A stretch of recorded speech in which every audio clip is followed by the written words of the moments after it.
Hello friends, welcome back my YouTube channel MS maths, जहाँ मैं upload करता हूँ मैं BSc mathematics, IIT JEE and CUET and MSc entrance exam से related video lectures. CUET and IIT JEE का fundamental course यानी कि जो उसका फाउंडेशन कोर्स है वो आप हमारे प्लेलिस्ट में जाकर देख सकते हैं, जहाँ पे हमने सारे बेसिक वीडियोस एंड बेसिकली पूरा कोर्स वहाँ पे हमने कवर करा रखा है, वो विजिट कर सकते हैं। बीएससी का कंप्लीट कोर्स आपको यहाँ पे मिलता है। इस वीडियो में बात करने वाले हैं रियल एनालिसिस के टॉपिक के बारे में।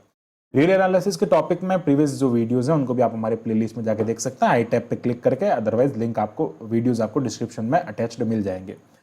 अगर आपको ये वीडियो थोड़ा बहुत भी हेल्पफुल होता है तो आप वीडियोस को जरूर लाइक करें, वीडियो को पूरा देखें ताकि कॉन्सेप्ट आपको अच्छे से क्लियर होगा। और हाँ, वीडियो को लाइक करें, कमेंट करना ना भूलें। अगर आपको वीडियो अच्छा लगे तो हमको कमेंट करके बताएं, आपको एक कमेंट से हमको बहुत मोटिवेशन मिलता है।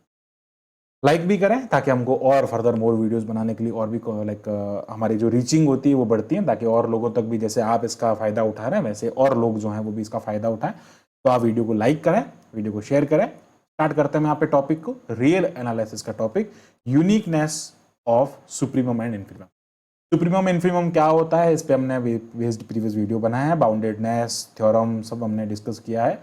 यहाँ पे हम यूनिकनेस की बात करते हैं। बेसिकली एक थ्योरम है, ये कहती है कि सुप्रीमम और इन्फीमम अगर आप किसी सबसेट का या किसी सेट का अगर आप ले रहे हैं, यानी कि बेसिकली हम यहाँ पे जो ऑर्डर्ड पेयर है, यानी कि रियल नंबर्स को, रियल एनालिसिस को डिफाइन, रियल सिस्टम को डिफाइन करने के लिए जो डिफरेंट डिफरेंट मेथड्स दिए गए थे, उनमें से एक आता है ऑर्डर्ड फील्ड। वहां पे कॉन्सेप्ट आता है ऑर्डर्ड एक्सियोम्स आता है, उसे ऑर्डर्ड एक्सियोम में ऑर्डर्ड फील्ड होता है। ऑर्डर्ड फील्ड का कोई सबसेट अगर आपको दे दिया है, बेसिकली हम सेट की बात करते हैं, तो उसके अंदर हमारे पास में सुप्रीमम और इन्फीमम गिवन होता है। अब ये कहता है कि सुप्रीमम और इन्फीमम जो होता है वो यूनिक होता है अगर वो एग्जिस्ट करते हैं तो उस ऑर्डर फील्ड के। बात करते हैं अगर आपके पास में कोई ऑर्डर्ड फील्ड का सुप्रीमम या इन्फीमम होता है, बेसिकली सुप्रीमम इन्फीमम हमेशा यूनिक ही होता है, बट हमको प्रूफ करना है ना, तो हम क्या करेंगे, थोड़ा टेढ़ा चलेंगे। कैसे टेढ़ा चलेंगे? हम कह देंगे कि इफ पॉसिबल, अगर पॉसिबल है तो क्या करेंगे, if possible let m and m dash are two supremum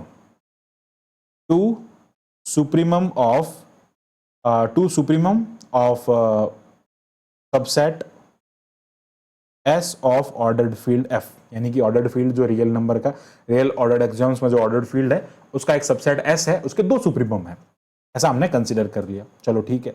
अब देखो, दो सुप्रीमम है तो यहाँ पे दो केस बनते हैं। मैं बेसिकली आपको एक कॉन्सेप्ट बताना चाहता हूँ। जैसे मैंने एक सेट लिया 1 2 3 और ये इन्फिनिटी तक जा रहा है, फिर एक काम करते हैं, एक सेट मैं ये ले लेता हूँ, -1 0 1 2 और ये चल रहा है मान लो 7 तक। तो यहां से इसका जो सुप्रीमम होगा ना, वो सुप्रीमम क्या हो जाएगा, 7 हो जाएगा, क्योंकि सबसे बड़ी वैल्यू इसमें ये है, सुप्रीम यहाँ पे जाके बाउंडेड हो रहा है। अब इसके आगे भी ये रिलेशन चल रहा है, पर मैंने अभी तक यहां पर इसको बाउंड कर दिया 8 9 10। अब देखो, इसको अपन कहेंगे सुप्रीमम। सुप्रीमम जो होता है वो एक अपर बाउंड होता है। अब अपर बाउंड जो होता है वो यूनिक नहीं होता है। ये भी एक अपर बाउंड है। अपर बाउंड मतलब जो उसको ऊपर से बंद करता है, ये भी इसको ऊपर से बंद कर रहा है ना। ये सीक्वेंस मान लो अगर आगे चलती तो यहां जाके बाउंड करती।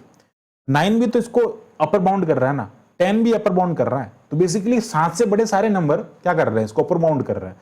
तो दो केस होंगे। आपने अगर दो सुप्रीमम लेट किए हैं तो दो केस होंगे, या तो m जो है वो उसका सुप्रीमम होगा या फिर m डैश सुप्रीमम होगा, या फिर दो केस। अब देखो यहां पे समझने की कोशिश करना, अगर आपका m सुप्रीमम है, अब देखो हमने क्या कहा, m और m not equals to m dash.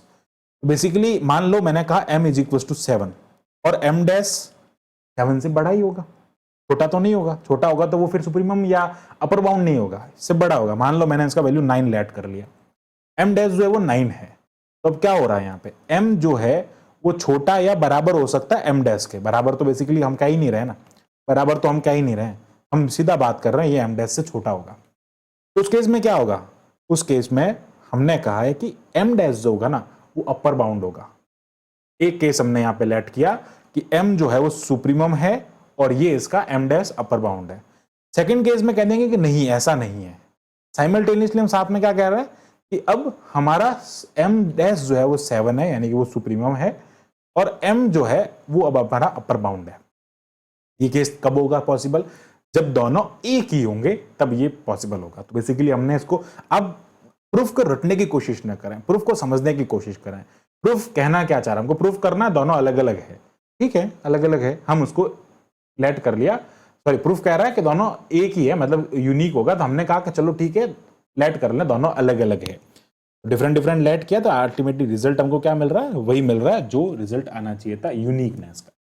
तो देखते हैं हम यहाँ पे क्या होगा। हमने इसका कॉन्सेप्ट मैंने आपको पूरा समझा दिया। अब जो आपको एग्जाम पॉइंट ऑफ व्यू से या फिर नोट्स बनाने के अकॉर्डिंग फिर हम लिखेंगे क्या उन थ्योरम, उस टर्म्स के बारे में, लाइक एक लैंग्वेज के फॉर्म में मैं आपको बता देता हूँ। नाउ क्या करना है, हम लेट कर रहे हैं भाई m इज द सुप्रीमम। अब बेसिकली अपर बाउंड जो होता है ना वो सुप्रीमम ही होते हैं, बट हम एक यूनिकनेस, एक पर्टिकुलर टर्म जो कि जहां से वो बाउंड हो रहा है उसको सुप्रीमम कहते हैं, और उसके आगे वाले सारे टर्म्स को क्या कहते हैं, अपर बाउंड कहते हैं। तो ये s का सुप्रीमम है and m dash is upper bound of s। तो इस केस में क्या होगा, m जो होगा वो क्या होगा, छोटा होगा m डैश से।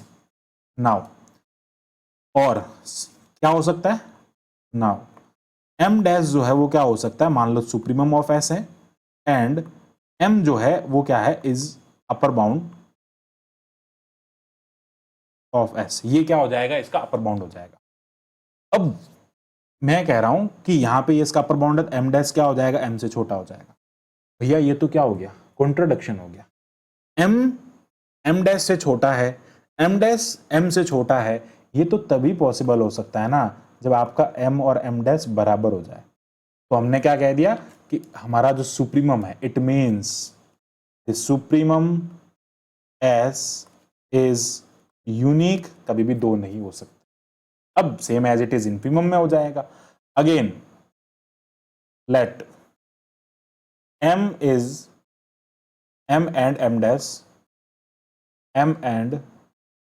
Dash are to infimum of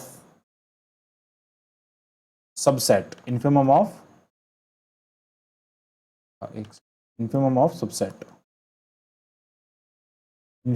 subset of field f। Okay, तो हमने दो इन्फिमम लेट कर लिए। सो नाउ अब क्या होगा, सुप्रीमम के केस में बाकी सारे टर्म्स जो होते हैं सुप्रीमम से बड़े वो अपर बाउंड होते हैं।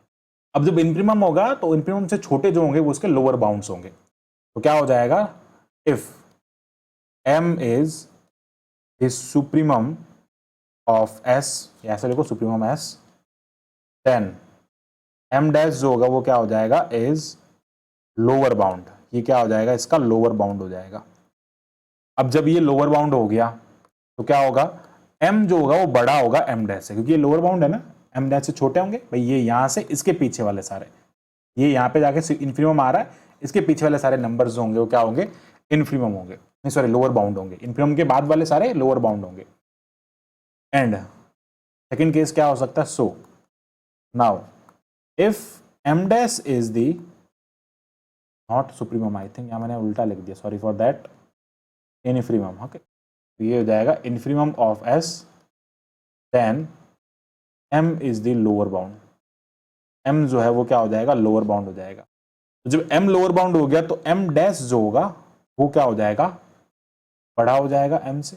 बेसिकली ऐसा कर दो ना, हाँ m डैश इन्फीमम है ना, तो m डैश बड़ा हो जाएगा m से। तो यार ये तो तभी पॉसिबल हो सकता है ना जब आपका m और m डैश और m बराबर हो।